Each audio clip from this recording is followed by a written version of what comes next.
Subject verb এগ্রিমেন্টের already rule 5টা rule upload করা হয়েছে। এবার হচ্ছে রুল নাম্বার 6 আর রুল নাম্বার 7।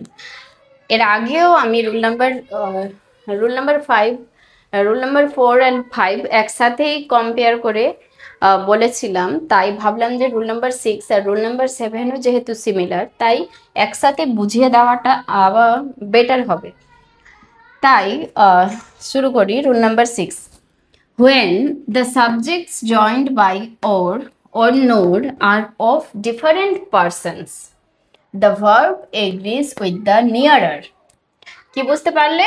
যখন the subjects joined by or nor, যখন একটা সাবজেক্ট কি দিয়ে জয়েন্ট হবে? or বা nor দিয়ে, আর of different persons, or বা nor দিয়ে যুক্ত হবে এবং different persons থাকবে, তখন the verb agrees with the nearer. Verb কিসের সাথে এগ্রি করবে? nearer. ভার্বের আগে যে ওয়ার্ডটা থাকবে সেটার সাথে ভার্বকে এগ্রি করতে হবে। সেটাই হচ্ছে the subjects joined by or nor are of different persons, the verb agrees with the nearer. Example হয়েছে either Pintu or I am mistaken. হয় পিন্টু না হয় আমি, আমার দ্বারা মিস্টেক হয়েছে, আমার দ্বারা বা পিন্টুর দ্বারা মিস্টেক হয়েছে। আরেকটা উদাহরণ হচ্ছে neither my brother nor you are to blame. দেখো, আচ্ছা সরি, আমার তো এটা ভুল হয়েছে। either Pintu or I am mistaken. দেখো, either Pintu, এখানে কিন্তু আর আমরা either পিন্টুকে দেখছি না, হয় পিন্টু অথবা আমি বা আমার দ্বারা কি হয়েছে? মিস্টেক হয়েছে, মিস্টেকেন। তাহলে দেখো আই একটা সিঙ্গুলার নাম্বার, আই এর সাথে তাহলে আমরা কি দিয়েছি? এম দিয়েছি। আই এর সাথে কি দিয়েছি? এম দিয়েছি। আমরা আর এটাকে দেখছি না, আইদার পিন্টু, পিন্টু কোথায় গেল আমরা আর জানি না। আমরা কি দেখছি? দ্য নিয়ারার। আমরা ভার্বের নিয়ারারকে দেখছি। ভার্বের নিয়ারার কে আছে? আই। আয়ের পার্সে কি হবে তাহলে? To be verb am. I am mistaken. Either Pintu or I am mistaken. Pintu কি করেছে আমি আর জানি না। এখানে বলেছে আমাদেরকে সাবজেক্ট ভার্ব এগ্রিমেন্টের রুল অনুযায়ী আমাদের বলা হয়েছে যে সাবজেক্টকে কিসের সাথে, ভার্বকে কিসের সাথে এগ্রি করতে হবে? দ্য নিয়ারার বা ক্লোজার। নিয়ারেস্ট যেই আছে, তাহলে এম এর ভার্বের আগে কি আছে? আই আছে। আই হচ্ছে একটা সিঙ্গুলার নাম্বার, তাই তার সাথে কি হয়েছে? এম হয়েছে। Either Pintu or I am mistaken. Understand? আশা করি এইটুকু ক্লিয়ার। দেখো আরেকটা উদাহরণ দেওয়া হয়েছে neither my brother nor you are to blame. neither my brother, না তো আমার ভাই, nor you are to blame, তোমাকেও না আর আমার ভাইকেও না ব্লেম করার মানে দোষ কেউ করেনি। ঠিক আছে? neither my brother, এতটুকুটা আমরা আর দেখছি না। nor you, দেখো ইউ হচ্ছে সেকেন্ড পারসন, সেকেন্ড পারসনের সাথে গো, সেকেন্ড পারসনের সাথে কি হচ্ছে? আর। আমরা আর এইটুকুটা দেখছি না।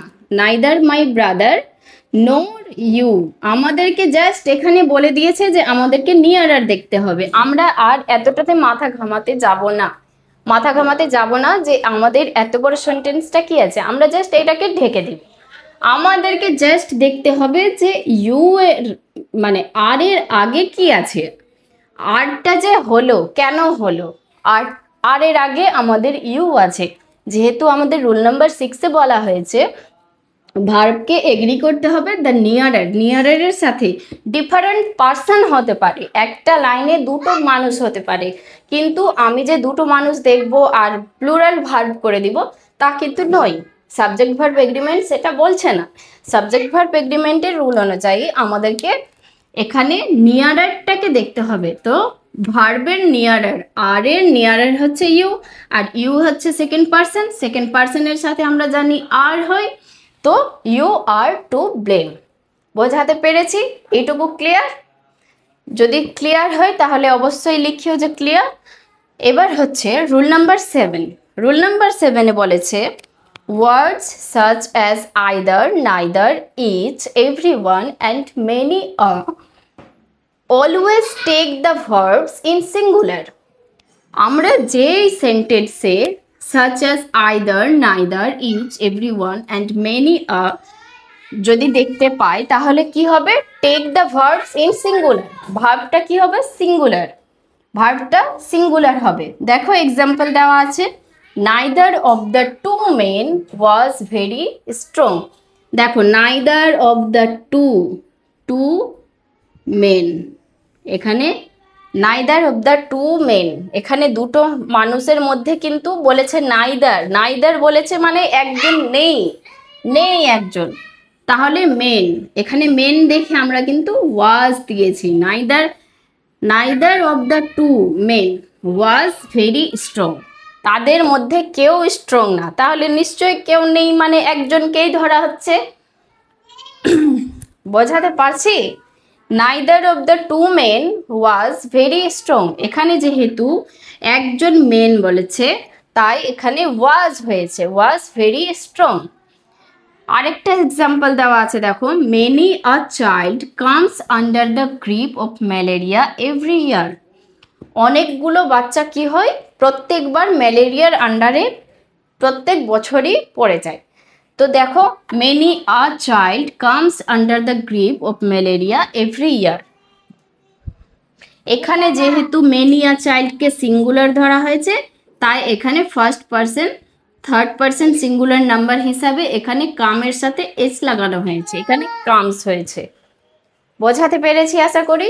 যদি কোনো প্রবলেম হয়ে থাকে অবশ্যই কমেন্ট বক্সে জানিও, আর ভুল ত্রুটি মার্জনীয়। অবশ্যই যদি তোমাদের ভালো লাগে অবশ্যই চ্যানেলটি সাবস্ক্রাইব করে দিও, একটা লাইক করে দিও আর শেয়ার করে দিও। Thank you for the watching.